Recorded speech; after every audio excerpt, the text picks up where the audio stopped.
Em entrevista a jornalistas no programa Roda Viva nesta segunda-feira, Sérgio Moro, ministro da Justiça e Segurança Pública do governo Bolsonaro, rebateu uma insinuação da jornalista Malu Gaspar, da revista Piauí, a respeito de uma suposta parcialidade no que concerne à liberação de depoimentos e delações. Conforme a jornalista, Moro teria divulgado a delação de Palocci dias antes do primeiro turno das eleições, o que prejudicaria o PT. No ensejo, ela disse que Moro teria adiado um depoimento de Lula pelo risco de interferência nas eleições.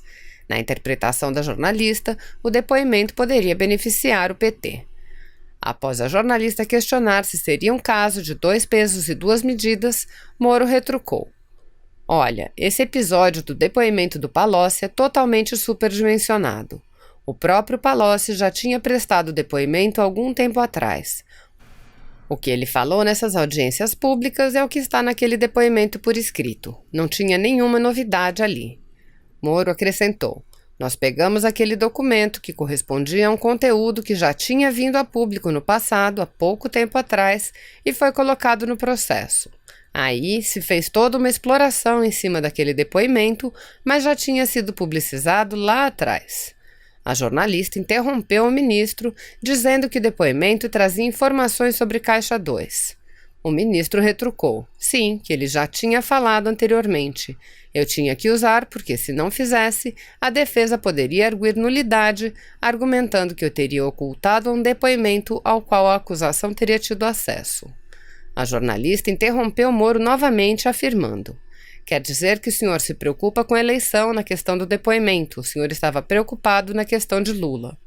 A seguir, Moro rebateu: "Não, veja, há uma diferença de grau enorme. Quando fizemos o primeiro depoimento judicial do ex-presidente Lula, teve mobilização, ameaça de tumulto, correligionários ameaçavam, tivemos que montar todo um aparato, aquilo galvanizou o país, as principais revistas e jornais deram ampla cobertura. No caso do Palocci, ele já havia dado o depoimento antes. Aquilo foi determinante para as eleições? Não interferiu em nada, ele já tinha falado lá atrás." No que concerne ao caso Marielle Franco e a posição do governo Bolsonaro, Sérgio Moro comentou: "A situação é muito clara. Houve esse caso terrível. Houve uma investigação na Polícia Civil do Rio de Janeiro, isso ainda em 2018. Por volta do final de 2018, a então procuradora-geral, Raquel Dodge, entendeu que estava havendo uma obstrução, uma fraude na investigação, e requisitou ao ministro Jungmann que fosse instaurado inquérito na Polícia Federal para apurar uma possível manipulação da investigação." O ministro prosseguiu: "O inquérito foi instaurado e correu boa parte no governo do presidente Bolsonaro. Foi colocado que seria um caso para o qual se daria prioridade para elucidar esse fato. Confirmou-se que havia sido introduzida uma testemunha fraudulenta dentro da investigação no âmbito da Polícia Civil do Ministério Público Estadual." Ademais, Moro relatou a contribuição da Polícia Federal para o caso. Excluiu-se a testemunha fraudulenta que estava conduzindo a investigação. Demos todo o apoio possível para que o trabalho fosse realizado. A Raquel Dodge, entre seus últimos atos, requereu a federalização. Entendeu que não havia condições de a Polícia do Rio continuar. No primeiro momento, até me posicionei no sentido de ser melhor ir para a Polícia Federal. Claro que a estadual tem a sua qualidade, mas houve esse episódio anterior que levantava uma série de dúvidas." No ensejo, ele explicou por que passou a defender a não federalização do inquérito. "Quando externei publicamente, familiares da Marielle falaram que não queriam que fosse federalizado. E levantaram, com todo respeito, de uma forma não muito justa, que o governo federal poderia obstruir as investigações, o que era falso. Agora, se a família da vítima não quer, se há essa colocação de que o governo poderia fazer algo de errado, minha posição é de que é melhor a gente se afastar." Inquirido sobre a posição do presidente Jair Bolsonaro no que respeita a este caso, Moro foi taxativo. Esse assunto foi comentado com o presidente e ele sempre apoiou, sempre entendeu que precisava ser elucidado. Nunca houve qualquer interferência indevida do presidente. Após um breve intervalo, Moro sublinhou: "O governo federal é o maior interessado em elucidar esse crime. Envolveram fraudulentamente o nome dele na investigação. Nós somos cobrados internacionalmente por este caso. Em que pese a minha opinião de que a Polícia Federal poderia apurar este fato, se os familiares da vítima se posicionam contra, é melhor que fique no Rio de Janeiro. Eventualmente, nós damos o suporte possível. Coletiva à imprensa, ontem à noite, o INEP confirmou que os problemas na correção do Enem já foram revistos. As inscrições para o SISU, que começaram hoje, foram estendidas até domingo. Os estudantes terão 2 dias a mais para fazer a inscrição no SISU, o Sistema de Seleção Unificada, que utiliza as notas do Enem para a seleção de alunos para ingresso em universidades públicas e institutos federais de todo o país. O SISU vai estar aberto aí no prazo que era previsto, façam a inscrição e para quem tiver qualquer problema a gente está estendendo em mais 2 dias aí, sábado e domingo, termina domingo agora o prazo para inscrição. O prazo foi estendido por conta de inconsistências no resultado de algumas notas do Enem. O erro ocorreu na gráfica que imprimiu as provas e atingiu cerca de 0,1% dos alunos em 4 cidades: Viçosa, Ituiutaba e Iturama, em Minas Gerais, e Alagoinhas, na Bahia. A gráfica imprime a prova, uma prova, e um cartão resposta. Uma outra máquina pega essa prova, faz a associação com o gabarito e grampeia. Nesse momento há o casamento, a associação entre a prova e o participante.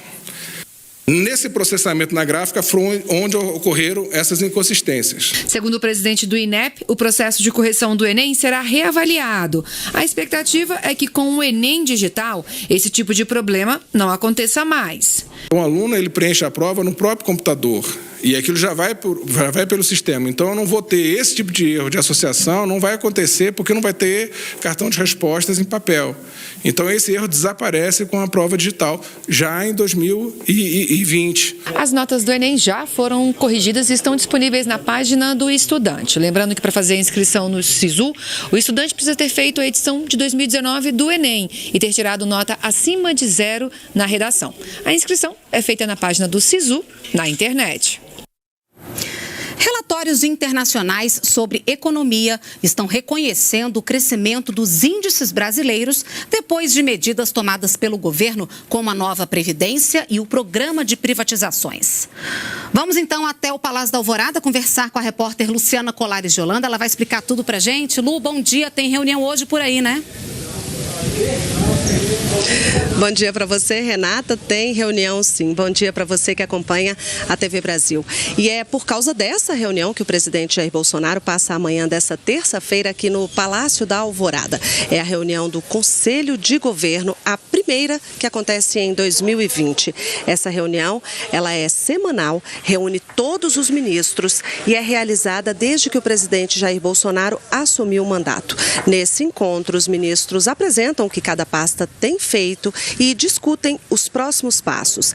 E bem cedinho, às 8 horas em ponto, o presidente e todos os ministros estavam aqui na porta do Alvorada para participar do hasteamento da bandeira. A cerimônia foi bem rápida, o presidente aproveitou para cumprimentar os turistas, como já é de costume, e aí eles entraram para essa reunião.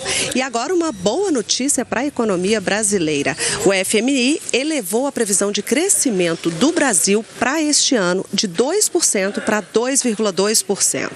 Um dos motivos, segundo o FMI, foi a aprovação da reforma da Previdência. Mas as medidas de recuperação da economia também fizeram com que o Brasil subisse da 6ª para a 4ª posição entre os destinos, entre os principais destinos de investimentos estrangeiros no mundo no ano passado. O presidente Jair Bolsonaro comemorou e pelas redes sociais ele disse que a confiança está de volta ao Brasil ao publicar que o país está atrás apenas dos Estados Unidos, da China e de Singapura. Renata.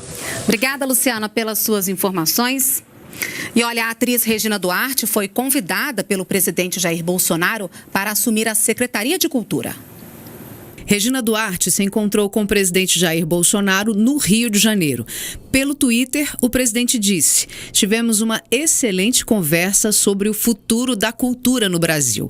Iniciamos um noivado que possivelmente trará frutos ao país. Depois da reunião, o Palácio do Planalto afirmou que a conversa foi produtiva e que a atriz estará em Brasília na próxima quarta-feira para conhecer a Secretaria Especial de Cultura. Antes do encontro, Regina publicou no Instagram que teria uma conversa olho no olho com o presidente. Se você apoia Jair Bolsonaro, curta este vídeo. Manifeste a sua opinião e compartilhe para que a vontade do povo brasileiro seja conhecida. Inscreva-se no canal para ter acesso gratuito ao nosso conteúdo. Uma produção Folha Política.